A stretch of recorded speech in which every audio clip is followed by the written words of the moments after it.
Hey, it's Ed here. Last night I spoke to the city council and I talked about, we all know that there's a homeless and addiction problem, and it's gotten worse in Spokane and many cities throughout the country. And if we all work together, we can actually solve this problem. But what I see is 5-year plans that continue to fail over and over. What I see is the same solutions are tried over and over, such as shelters, and they expect different results by trying the same thing. Every few years it seems that they write down a bunch of words, 50 pages of them, and call it their 5-year plan. In 2017, Spokane Homeless Plan, 2017 to 21 Homeless Crisis Response System. Well, guess what? It's now 2020, and now Spokane City and County have the Continuum of Care 5-year strategic plan to prevent and end homeless, and it ends on 2025. They also have the Homeless 2.0. But none of this is enough. And what we need to do is come up with a different solution. You just can't keep trapping people in homeless camps. Number one, homelessness leads to addiction. Addiction leads to homelessness. Both lead to mental illness. And they talk about needle exchanges. Well, needle exchanges for an addict is a good place to get a sharp needle, not a clean needle, because that's not what's in their mind. Their veins have collapsed and now they need sharp needles.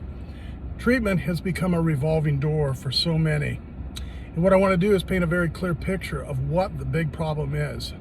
And we're just creating a vicious cycle that has made it almost impossible for people who are homeless to get out. Imagine if you were stuck in that situation. You've become an addict, you're struggling with addiction, mental illness, and now you're unemployable. What's your solution? All across the country they do a point-in-time count, and they go through every city and they have volunteers go out there and find homeless people and ask them questions. And every year the answers are about the same. Family conflict, lack of income, lost job, affordable housing, drug use, evicted. 94% say lack of income. 73% say affordable housing. 70% say they're struggling with mental illness. These numbers blend together, they overlap. But what we don't do is we don't dig in to find out what the truth is. Because when someone walks up to you under a bridge or on a park bench or in Camp Hope, they don't, you're a stranger. They're not going to tell you the truth. So what do? They tell you what they think you want to hear. Now they are on the street. They're depressed, anxious, and utterly devastated. Who wouldn't be sitting there on that park bench or sitting under that bridge? And they're sitting next to someone that says, hey dude, try this. He's shooting up heroin right next to you. He says, it'll make you feel better. You're so devastated, you're so down and out, depressed, anxious.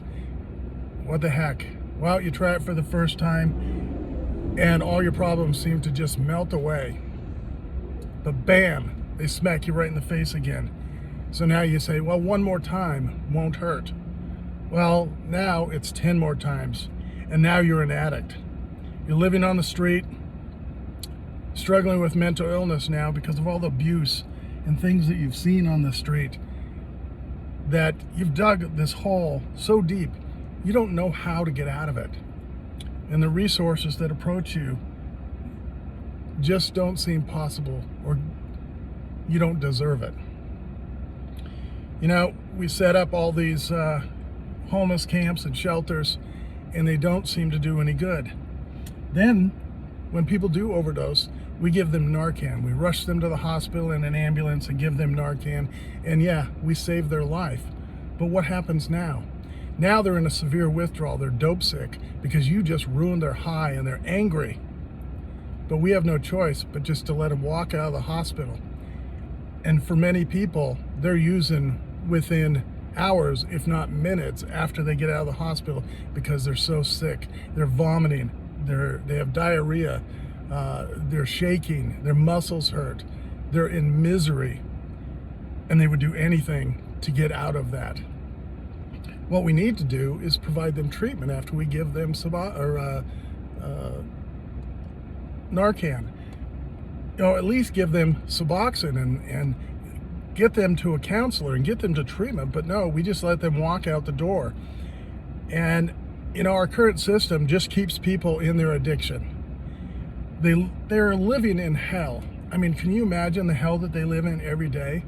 And it becomes their life. This is their family. Camp Hope, all of those people are now their family because they have no one else. They've burnt every other bridge that they have. And we think we're being kind and responsible, but what we're doing is really cruel and selfish and keep people trapped in hell, in homelessness. All of this is paid for by taxpayers. You look at the 2019 point in time count here in Spokane, and it was 1,245 people that they counted that was homeless. And prior year, there was 1,309. That's a 5% increase. But here is what is really crazy. You look at the count between 2018 and 2021. In 2021, it was 1,757.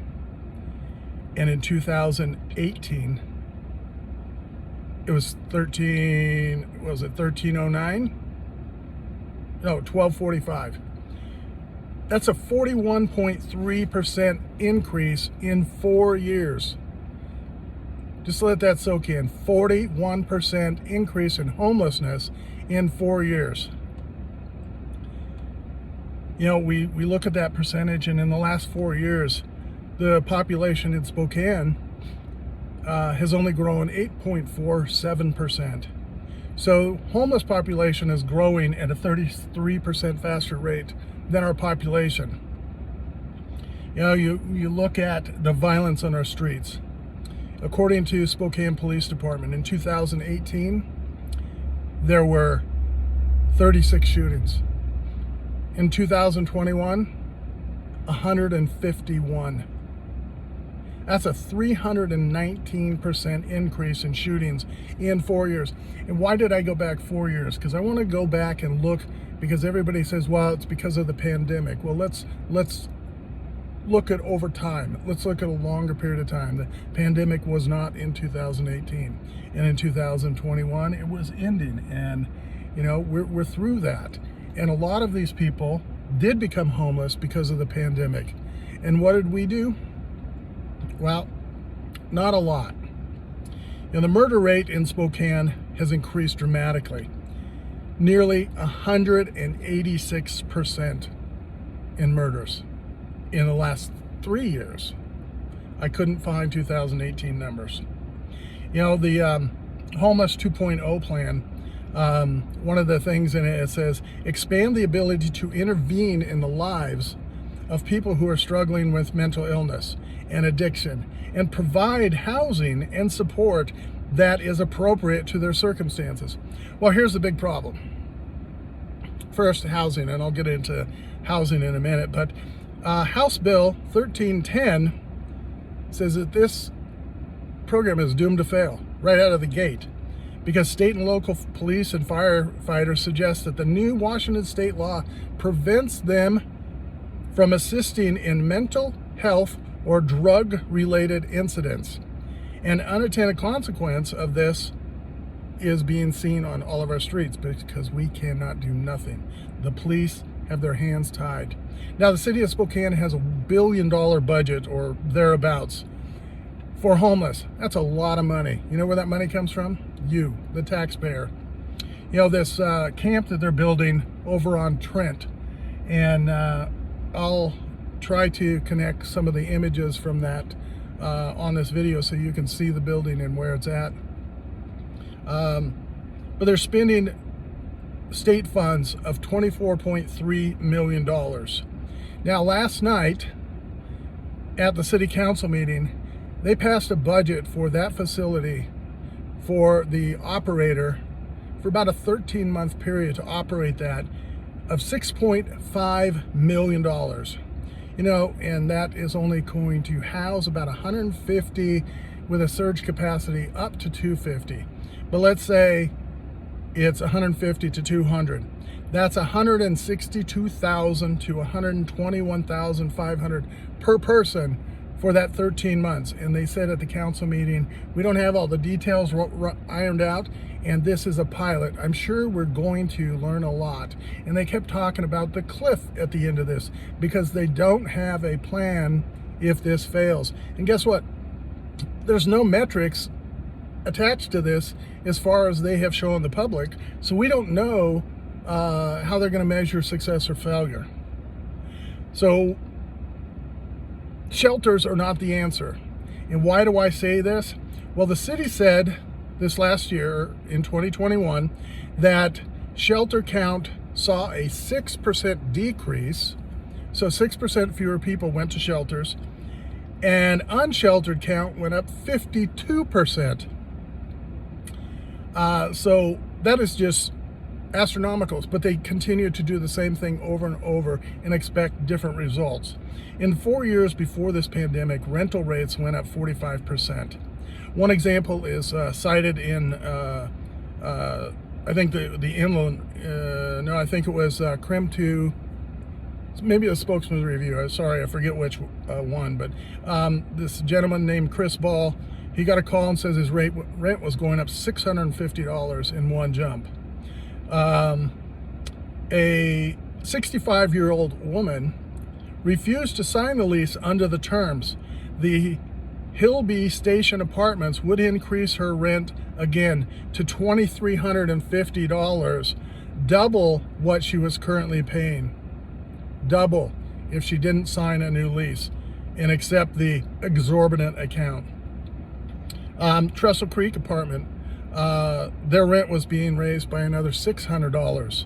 Plus, if you didn't sign a 1-year lease, it was going to cost you another $600. So unless you did not abide by their hostage terms, because they're really holding you hostage, it's going to go up $1,200.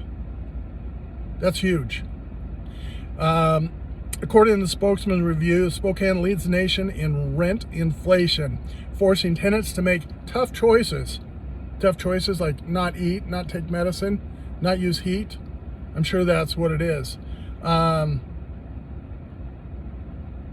There was another article that said Spokane has the highest increase in the state of Washington, and it is the top 3 in the United States. So what we need to do as a community, we need to tell our leaders to lead, follow, or get out of the way, because they're certainly not leading. They're leading us down a path of despair. These poor people who are trapped out here, they're not giving them any solutions. Yeah, they're giving them a warm and dry place, but they're not giving them anything to get them out of the situation that they're in. They're giving them 3 hots and a cot. You can get that in prison.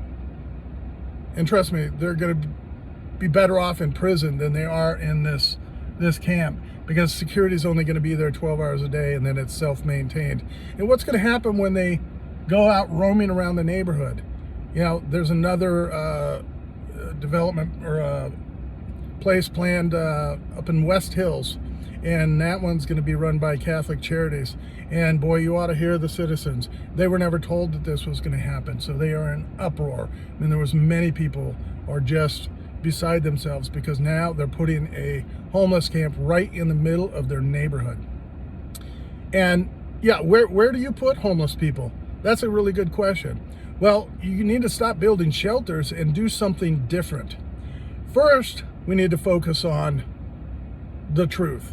The truth is we have addicts, we have mental illness, we have people who are one paycheck away from being homeless, we have people who got evicted for whatever reason, and as I just illustrated, rents are out of control.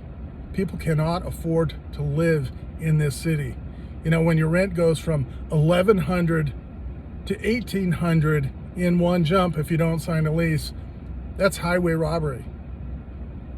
So what we need to do is focus on 5 things: affordable housing, mental health treatment, addiction treatment, socialization. Now, why I say socialization, because if you look at the people who are out here with me, because I'm sitting over by Camp Hope, and it just breaks your heart. You got people laying on mattresses, you got people just walking around, mumbling to themselves because they just are, destroyed by the environment that they live in. So we need to re-socialize them, because you put these people in a job environment, they're not going to survive. And then you need to have job training, employment. We always talk about we have so many job openings, especially in the construction industry. What about road repair? How many potholes do we have unfilled in the city? Well, let's teach these people a trade. Let's give them a skill that is marketable, instead of just saying, okay, we're going to get you clean and sober and pat you on the butt and send you down the road. You know what that gets them? Nothing, because they have no skills. They'll be back in 10 minutes because they don't have any skills. So we need to stop what we're doing. We need to give them a hand up, get them warm and dry, give them hope, meaning, and purpose. And we need to stop pretending that these shelters do anything. Have a great day.